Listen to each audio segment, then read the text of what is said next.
All right. So we're all set for you, sir. Take it away. Okay.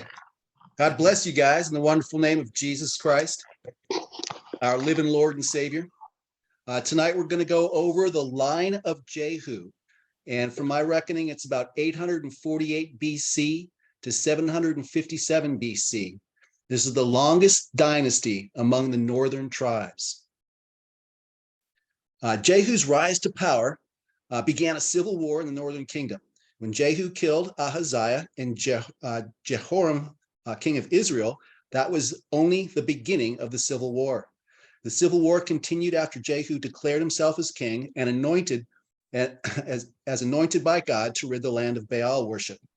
2 Kings 10:1 shows that 70 other heirs of Ahab remained in the land. In 10:1, we're going to be there in 2 Kings 10 for a while if you want to turn there. And Ahab had 70 sons in Samaria, and Jehu wrote letters and sent to Samaria unto the rulers of Jezreel, to the elders, and to them that brought up Ahab's children, saying, now the Septuagint omits of Jezreel, and that's right. That fits the internal evidence of the immediate context and the remoter context.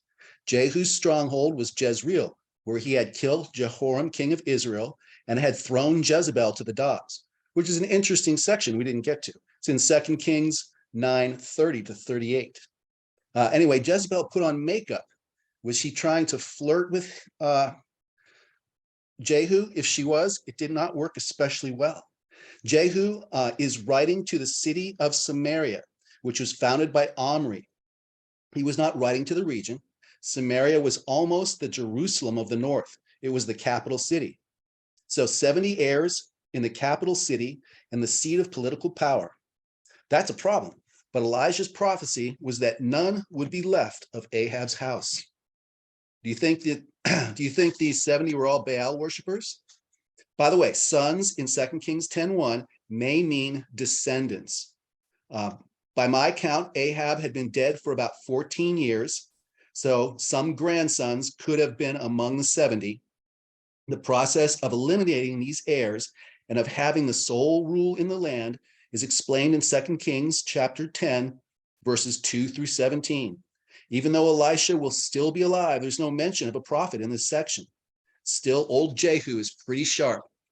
Listen to this, 2 Kings 10:2. Now, as soon as this letter cometh to you, seeing your master Ahab or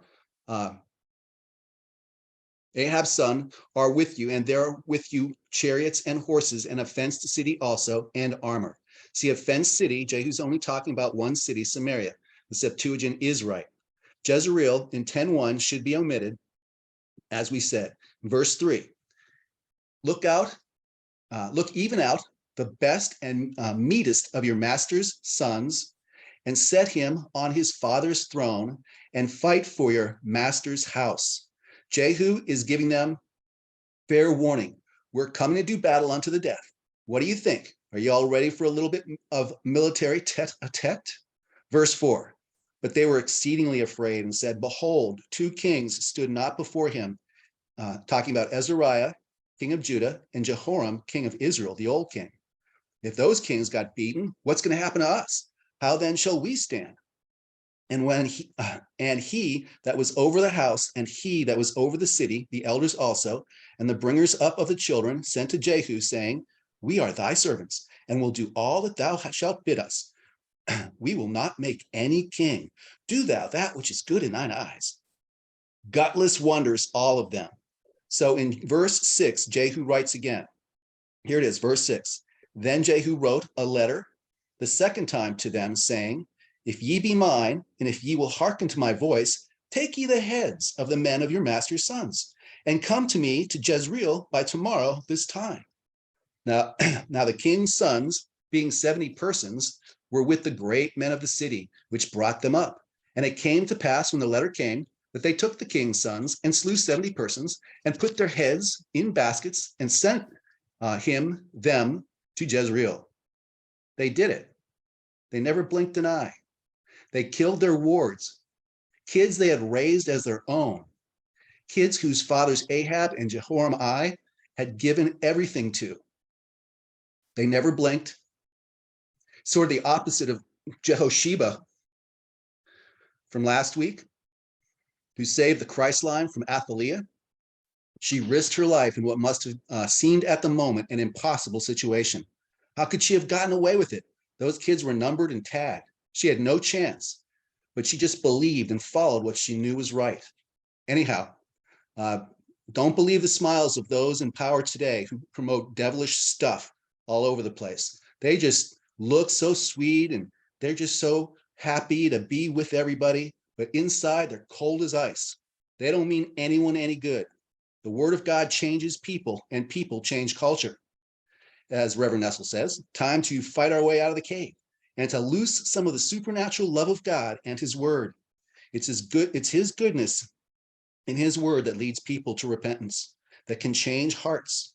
But idolatry and the worship of Baal makes people cold as ice. Again, this is some spiritual background, but the idea is to keep us as wise as serpents, harmless as doves. Well, there it is again, by the way. The civil war centered around two cities, Jezreel, the more northerly city, and Samaria, the more central city.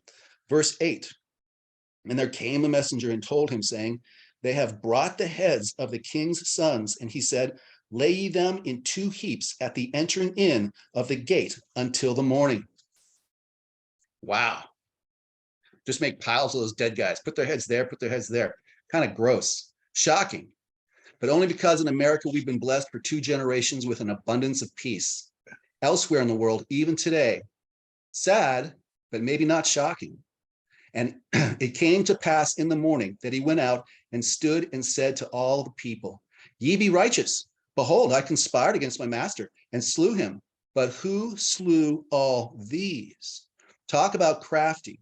Jehu's own headquarters in Jezreel was filled with sulky whispers of how unworthy Jehu was, for he'd killed his master. These whispers were part of Jezebel's last words. She took a swing at God with her dying breath. Anyhow, Jehu had answered the accusations. He'd proven that all the elders of Samaria were faithless, as cold as ice. Now Jehu closes his case for his rightful rule as king. Verse 10. Know now that there shall fall unto the earth nothing of the word of the Lord, which the Lord spake concerning the house of Ahab, for the Lord hath done that which he spake by his servant Elijah. So Jehu slew all that remained of the house of Ahab in Jezreel, and all his great men, and his kingfolks, and his priests, while he left none remaining. This is a good example of how God uses the sequence of events in these historic chronologies to express what's important. 2 Kings 10:11 is actually like a summary of future events. We've seen, but the essence is, because God puts this summary of future events sort of out of order, the essence is that because of Jehu's wisdom in dealing with Ahab's heirs, he is able to complete his mission. So far, Jehu slew all that remained of the house of Ahab. However, he had yet to kill all the great men and all of Ahab's kinfolks and all his priests. The rest of this process is expanded and explained in 2 Kings 10:12 through 22. 2 Kings 10:17 tells of Jehu entering Samaria and killing all that remained unto Ahab in Samaria. 2 Kings 10:18 through 28 then tells how Jehu killed all of Ahab's priests. The conclusion of Jehu's contested reign is in 2 Kings 10:28. Thus Jehu destroyed Baal out of Israel. So that's 10:28, and we saw the future summary. And so let's go back to verse 17 and pick it up. 2 Kings 10:17. And when he came to Samaria, he slew all that remained unto Ahab in Samaria, till he had destroyed him, according to the saying of the Lord, which he spake to Elijah.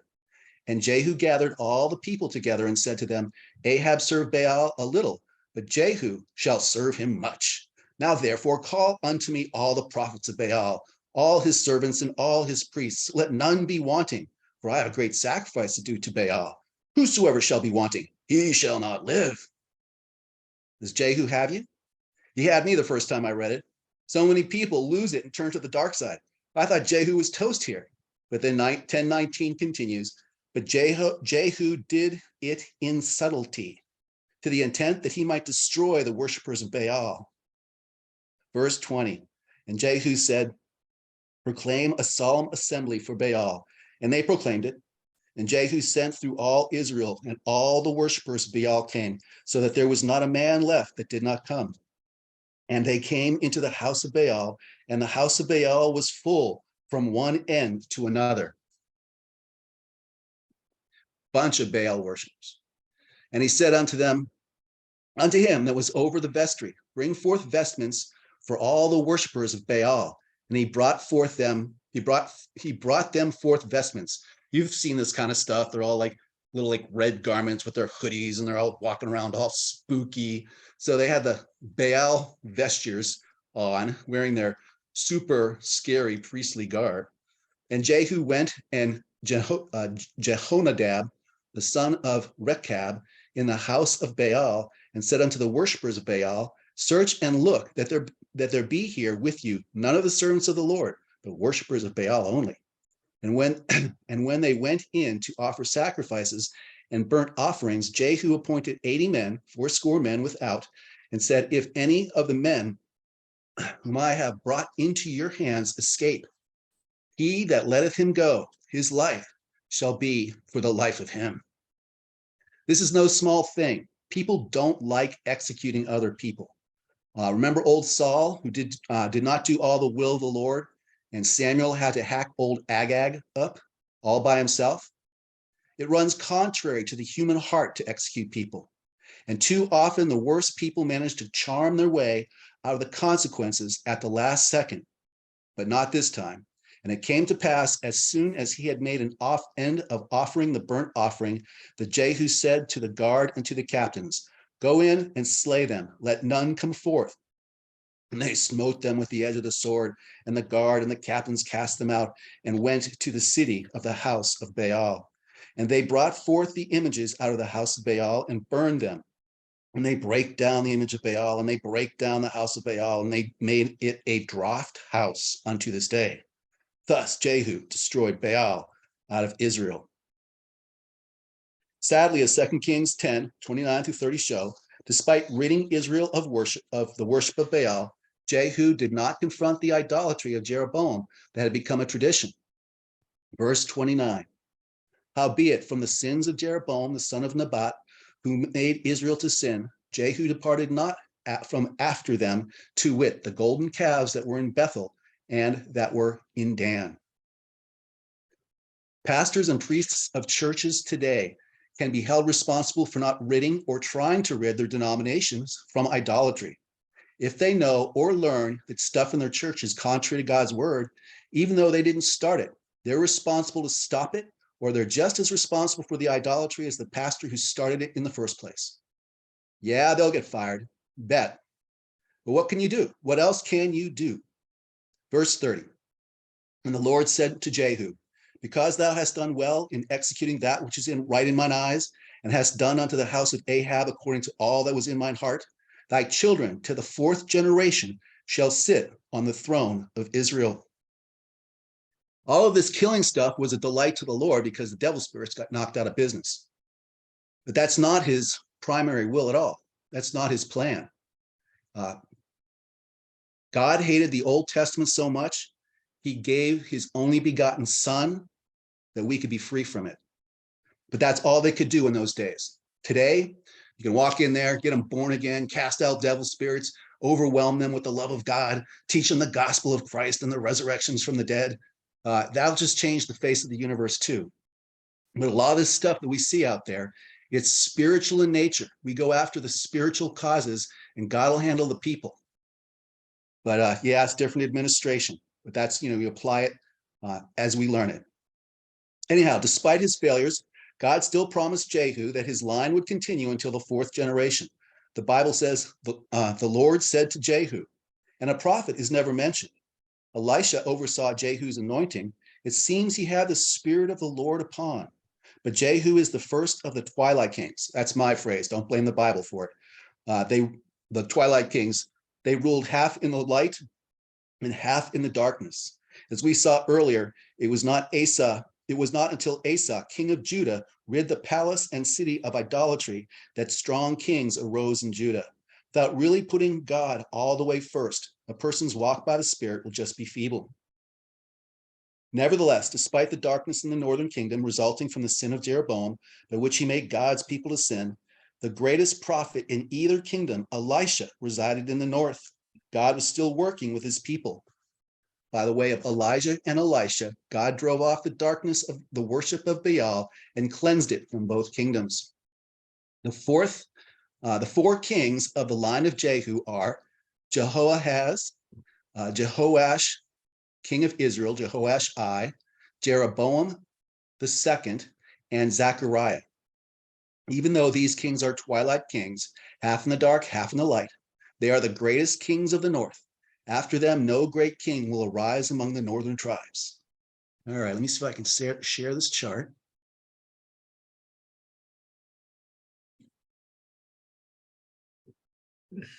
Aha. You see it? There it is. Okay. Yeah. Yes. All right.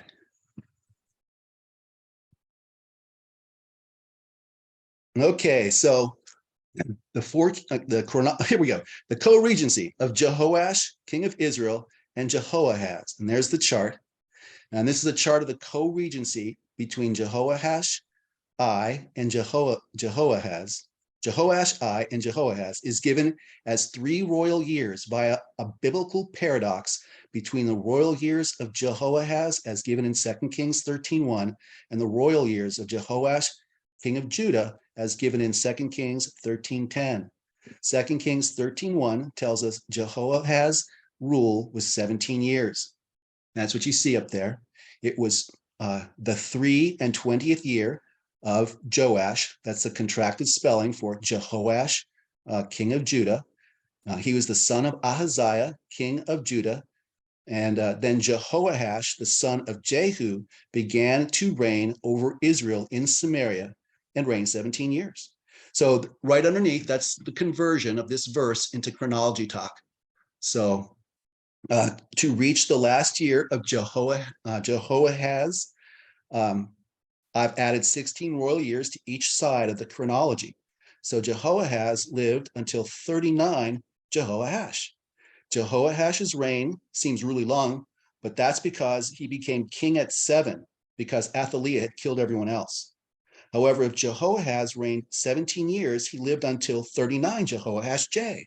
But 2 Kings 13:10 says that his son, Jehoash I, began to rule not in 39 Jehoash J years, but in 37 Jehoash J rule years. In the 37th year of Joash, king of Judah, began Jehoash I, the son of Jehoahaz, to reign over Israel in Samaria, and reigned 16 years. That's the paradox. If Jehoahaz's son reigned in 37, how did Pops live to 39? I use the word paradox because it's easier to remember. This isn't an apparent contradiction in the ordinary sense of the word, that we just don't know enough Bible to understand what we're reading. Instead, this is the word's way of telling us briefly and succinctly that a co-regency is involved in the chronology. The language of the co-rule can also be seen in the Hebrew of 2 Kings 13:10. This is still an emerging study. As I learn more, I see more about this, and it could make future work on chronologies much more simple. But in the 30, and I gave it to you here with Young's literal translation. Here's Young's literal translation, and then King James. And yeah, Young's literal translation runs like this through the entire Old Testament. In the 37th year of Jehoash, king of Judah, reigned hath Jehoash, son of Jehoahaz, over Israel in Samaria 16 years. Because they're doing the minimum of parsing the Hebrew verbs. The Hebrew verbs balance against each other, and they give you all kinds of fancy tenses, and they show all kinds of fancy things. But if you leave it the way Young's literal translation does, which I'm very thankful for, makes it a tough read. But anyway, King James fills it in. But anyway, seeing the two of these together, there is a scientific precision to how God communicates these reigns, but the Hebrew hasn't always been translated at that level of precision.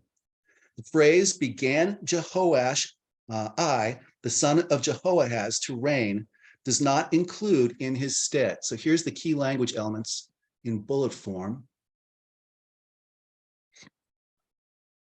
This suggests that the co-regency began in 37 and Dad was still king. For the King James Version, you can see by the italicized print the ellipsis left in the Hebrew. The KJV folks went with "and reigned," but the chronological information suggests a full stop after Jehoahaz to reign. That's because over Israel in Samaria is strong language that suggests a sole rule. Jehoash, king of Israel, ruled with Jehoahaz for 3 years, and then Jehoash I ruled for another 16 years over all Israel. Jehoash didn't simply rule at Samaria, but he ruled over Israel at Samaria. As a double check, the 16 years of Jehoash I's sole rule matches conclusively with the information given in 2 Kings 14:23. And you can see that here. In the 15th year of Amaziah, the son of Jehoash, king of Judah, Jeroboam, the son of Joash, king of Israel, Jeroboam, began to reign in Samaria and reigned 41 years. Yeah, so there is this completed chronology.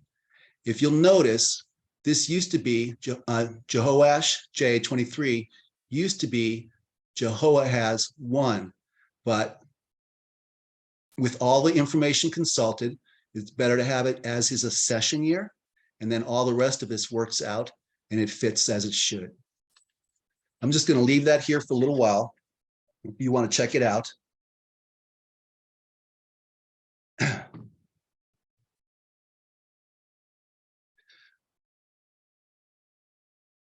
If I was really good at the Hebrew, I probably could have plugged in Jehoahaz as a session year right from the start, but I'm not there yet. So we did the math, or are doing the math. How does this help us understand the Bible anyway? There are still, and here we go, there are still consequences to Jehu for Israel and Israel for Jehu's failures. As 2 Kings 10:32 records, in those days the Lord began to cut Israel short, and Hazael smote them in all the coasts of Israel. You remember Elisha cries as Hazael is anointed because he foresaw these consequences that would come upon Israel by Hazael's sword. The plague of the Syrians upon Jehu's kingdom continues for generations. Like Jehu, 2 Kings 13:2 reveals that his son Jehoahaz also continued in the sins of Jeroboam. And he, Jehoahaz, did that which was evil in the sight of the Lord and followed the sins of Jeroboam, the son of Nebat, which made Israel to sin. He departed not therefrom. The idolatry of Israel tied God's hands. The 10 tribes could not find Jehovah's strength because they were looking in the wrong places. They were looking to idols. In 2 Kings 13:3, the Bible emphasizes this tragedy via the idiom of permission. And the anger of the Lord was kindled. We did this one last week or a couple of weeks ago. The anger of the Lord is an idiom that means, in Manetti parlance, stored up consequences, stored up just consequences, and then kindled, all that goes into action. And he delivered them into the hand of Hazael, king of Syria, into the hand of Ben-Hadad, the son of Hazael, all their days. Yet, 2 Kings 13:4-5 shows that Jehoahaz was like his father in that he did not stand entirely in darkness. Verse 4, and Jehoahaz besought the Lord, and the Lord hearkened unto him, for he saw the oppression of Israel because the king of Syria oppressed them. And then verse 5, and the Lord gave Israel a savior, so that they went out from under the hand of the Syrians, and the children of Israel dwelt in their tents as before time. Jehoahaz besought the Lord, and the Lord hearkened to him. Jehoahaz walked in enough light to pray to God and receive an answer. His answer sounds almost like a record from the book of Judges. God sent a savior, like a judge, to deliver Israel from their enemies. 2 Kings 13:14 tells who that savior was. Now Elisha was fallen sick of his sickness, whereof he died. And Jehoash, the king of Israel, he's the guy whose 3-year co-regency we just studied, Joash, the king of Israel, came down to him and wept over his face and said, O my father, the chariot of Israel and the horsemen thereof. Elisha had anointed Jehu and appointed him to mighty deeds. Now on his deathbed, Jehu's grandson, Jehoash, here spelled Joash, comes and weeps for the man of God. With two beautiful figures of speech, the chariot of Israel and the horsemen thereof, Jehoash, king of Israel, acknowledges that Elisha's faith in God was the strength of Israel, that God's spiritual strength far exceeds the five senses strength of men. As a result, in 2 Kings 13, 15 through 17, God gives Elisha one final prophecy for Jehoash, the king of Israel. In 2 Kings 13, 17, Elisha appoints Jehoash as the arrow of God who would smite Syria and save Israel. And he said, open the window eastward, and he opened it. Then Elisha said, shoot, and he shot. And he said, the arrow of the Lord's deliverance and the arrow of the deliverance from Syria, for thou shalt smite the Syrians at Aphek till thou have consumed them. 2 Kings 13, 18b through 19 shows that Jehoash I was a king of Twilight. And he said unto the king of Israel, smite the ground. And he smote thrice and stayed. And the man of God was wroth with him and said, thou shouldest have smitten 5 or 6 times. Then hadst thou smitten Syria till thou hadst consumed it. Whereas now thou shalt smite Syria but thrice. Even in his walk in God's strength, Jehoash I is a twilight king. Because he did not strike Syria 6 times, Syria remained to plague Israel until the days of Pekah. Nevertheless, Jehoash I began his co-rule in the last 3 years of his father's reign, and he was God's answer to Jehoahaz's prayer for Israel.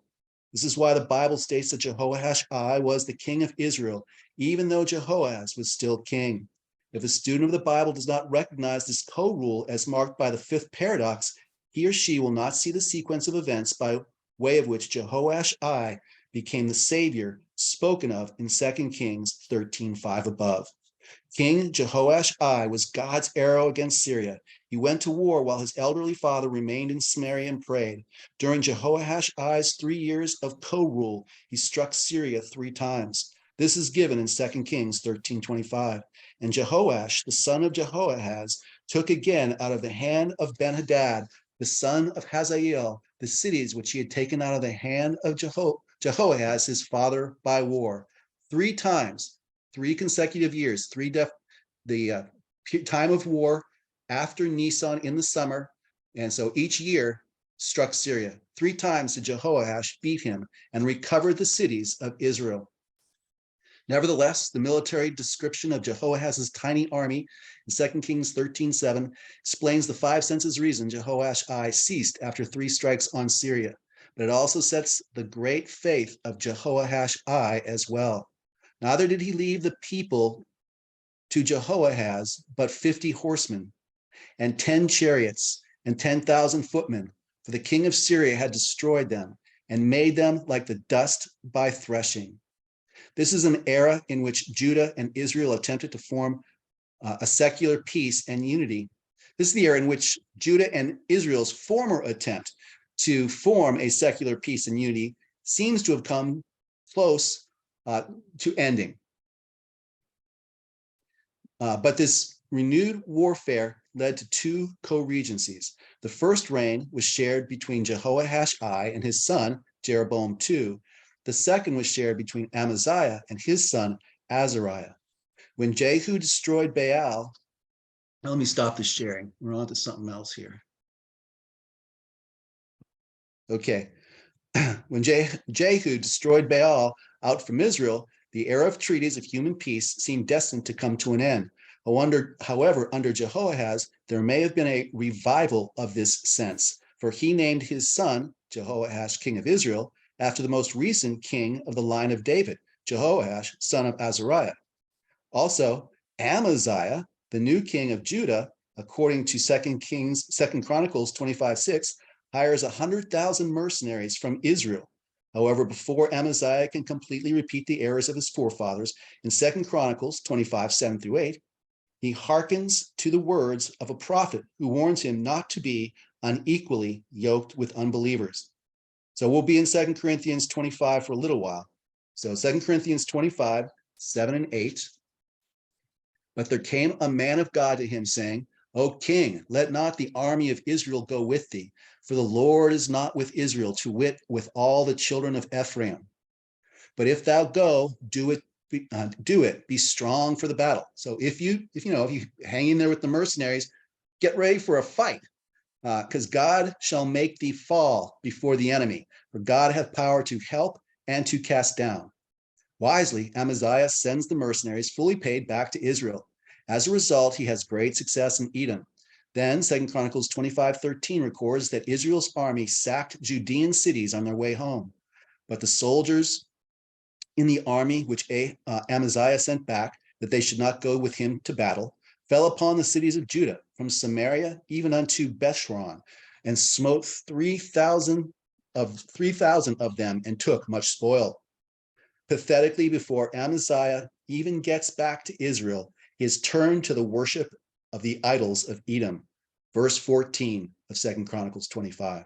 Now it came to pass, after that Amaziah was come from the slaughter of the Edomites, that he brought the gods of the children of Seir and set them up to be his gods, bowed down himself before them, and burned incense unto them. After this, Amaziah was never the same. Seemingly, after the evil done by Israel's army, Amaziah offers to make a lasting peace with Israel by asking for Jehoash, king of Israel's daughter, in marriage to Amaziah, son of Azariah. And that's in 2 Chronicles 25:18. However, oddly, Amaziah offered Jehoash no middle ground. It was either give me your daughter as a token of our renewed peace, or meet me face to face in battle. This was highly unwise. Jehoash I, with a microscopic army, had just defeated the Syrians 3 times. When he walks with God, he is like the judges of old. Even worse, Jehoash I, after attaining the throne and retaking the key cities of Israel, has an army of 100,000 men now. Even though he technically was outnumbered by Judah, this is Jehoash I, the man God called to wipe out Syria. Even worse, yes, it gets worse. Jehoash I was walking with God during this period. In 2 Chronicles 25:18, he answers Amaziah's ultimatum with poetry comprised of godly allegories. And Jehoash, king of Israel, sent to Amaziah, king of Judah, saying, the thistle that was in Lebanon sent to the cedar that was in Lebanon, saying, give thy daughter to my son to wife. And there passed by a wild beast that was in Lebanon and trode down the thistle. This is another echo of Judges. It echoes the prophetic allegory of Jotham, the last son of Gideon, back in Judges 9:8-19. So yes, while Jehoash I was a twilight king, at that time he was walking in the light. Listen to the compassion and the revelation knowledge in 2 Corinthians 25:19. Thou sayest, lo, thou hast smitten the Edomites, and thine heart lifted thee up to boast. Abide now at home. Just stay home, guy. Why shouldest thou meddle to thine hurt, that thou shouldest fall, even thou and Judah with thee? This is exactly what would happen. It would be the idolatrous king of Judah against the twilight king of Israel. Nevertheless, before Jehoash I marches off to war, he wisely appoints his son, Jeroboam II, as his co-regent. Jeroboam II the second. Jeroboam's name is a crack up. It's a reference to Jeroboam the first, who divided the 2 kingdoms in the first place. Jehoash, king of Israel, wanted no more treaties with Judah. Anyhow, while he is at war, his kingdom will have a ruler. Law and order will be maintained. As usual, neither the Kings nor Chronicles states whether the years given in the synchronisms of the kings of Judah and Israel are according to total years or according to sole years of rule. Instead, we've got to work them. It's marked by a 6th mathematical paradox found in the 6th mathematical paradox found in the Chronology of the Kings. We won't do the math on this one tonight, but the same principles apply. But this was a long co-regency. Jeroboam's co-regency with his father was 12 years in length. By the study of the chronology, sometime before Tishri of Jehoash 5, Jeroboam II ascended to a co-regency with his father. Yes, this chronology also helps place the date of this battle between Judah and the northern tribes. 2 Kings 14, 12 through 13 tells just how horribly the battle went for Amaziah and for Judah.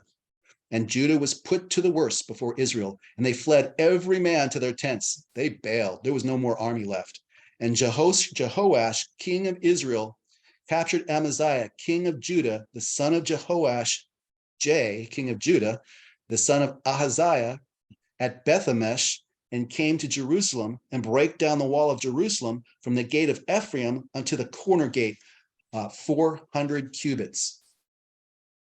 400 cubits is almost 2 football fields. After driving Judah's larger army to flight, Jehoash, king of Israel, captured Amaziah, the king of Judah. Then, with Jerusalem completely undefended, Jehoash, who had taken 3 cities from the Syrians, had no problem tearing down Jerusalem's walls. 2 Kings 14:14 makes it plain that Amaziah was not released after the battle. And he, Jehoash, king of Israel, took all the gold and silver and all the vessels that were found in the house of the Lord and in the treasures of the king's house and hostages and returned to Samaria. Jehoash, instead of releasing Amaziah, takes even more hostages.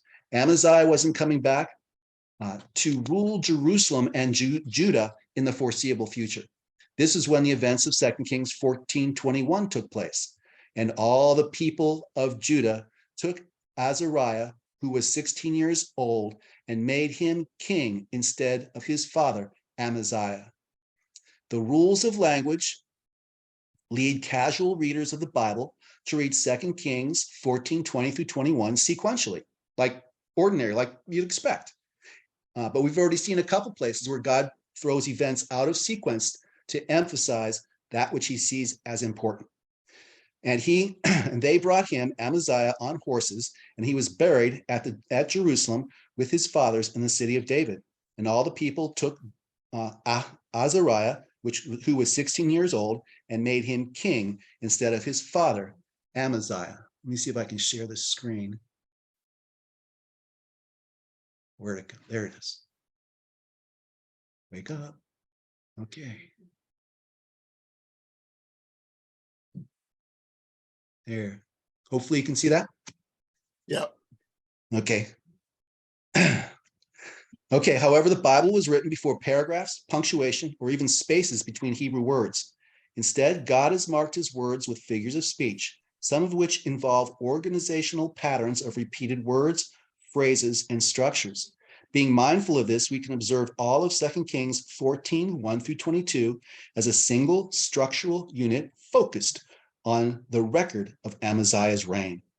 The end of this single structural unit can be observed in 2 Kings 14:23.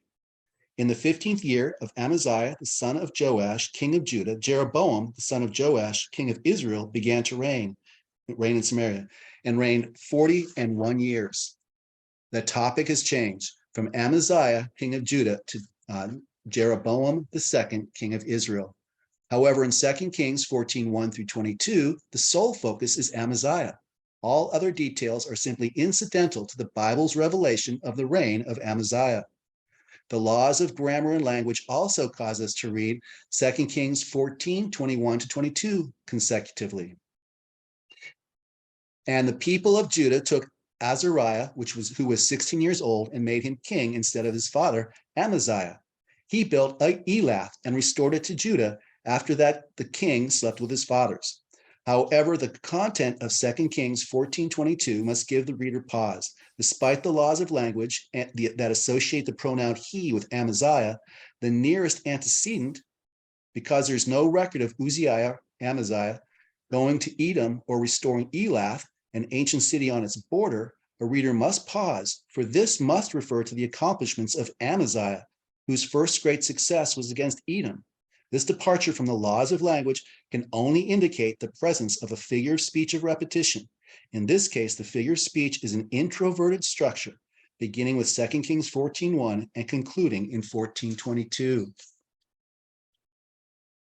This introverted structure in 1 Kings 14, unless recognized, makes the information concerning the beginning of Azariah or Uzziah as co-rule unclear. The structure begins with Amaziah's introduction and then closes with a conclusion that is a balanced echo of that introduction. The conclusion in 1 Kings 14, 19 through 22 is not intended to be read sequentially. And while the concluding details are very standard with the Hebrew kings, it is important to understand this conclusion in light of the details of Azariah's introduction. Amaziah's success with Edom is recognized in the conclusion. The city of Elah bordered the states of Edom and Midian. This is not an accomplishment of Uzziah, also known as Azariah. This is a concluding reference to the early success of Amaziah's reign. Likewise, the introduction of Uzziah at 16 is not as a sole ruler, but as he was historically introduced to Israel as a co-ruler. Remember, we've seen this same out of sequence sort of thing with the parentheses with Jehoshaphat's life. In that case, it was leading up to the horrors of Ahaziah. In this case, it's showing the balance between success and failure, success and tragedy in Amaziah's life. Let's see, where were we here? Oh, the Hebrew of 2 Kings 14:21 is strong. They made Uzziah king of in Amaziah's stead because they believed Amaziah was gone for good. However, Amaziah did not die in prison in Samaria, for later he was conspired against in Jerusalem. It is not revealed how long Amaziah was held hostage. However, the record in 2 Kings 14:17 is intriguing.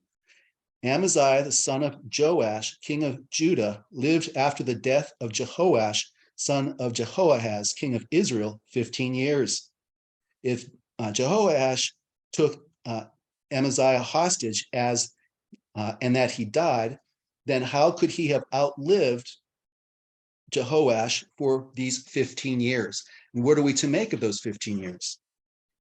Was Amaziah released with the death of Jehoash I? In Jeremiah 52:31 through 34, Jehoiakim was released from prison when the reign of the new Babylonian king began. Perhaps Jeroboam II had no interest in keeping his father's hostages in prison. In any case, one does not expect that Jerusalem had any fondness for a king whose arrogance brought Judah one of the worst defeats in its history. Amaziah may have had very little to say in the affairs of the kingdom. However, spiritually, according to the divine chronicler, this was still a co-rule. He was still alive. He was still an anointed king. He's still counted as a king spiritually. Hence, two series of dates are reckoned, one for Azariah's total years of rule and one for his sole years of rule.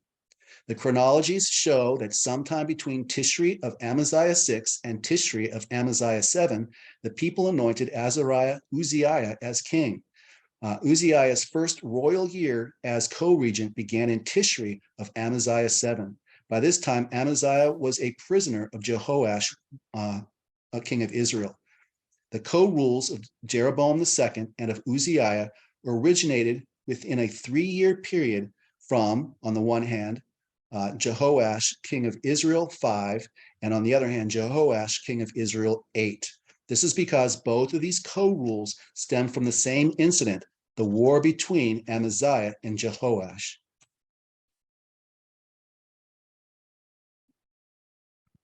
Yeah, it's a lot. This is kind of designed as a book, sometimes teaching it live. Hope you can get it.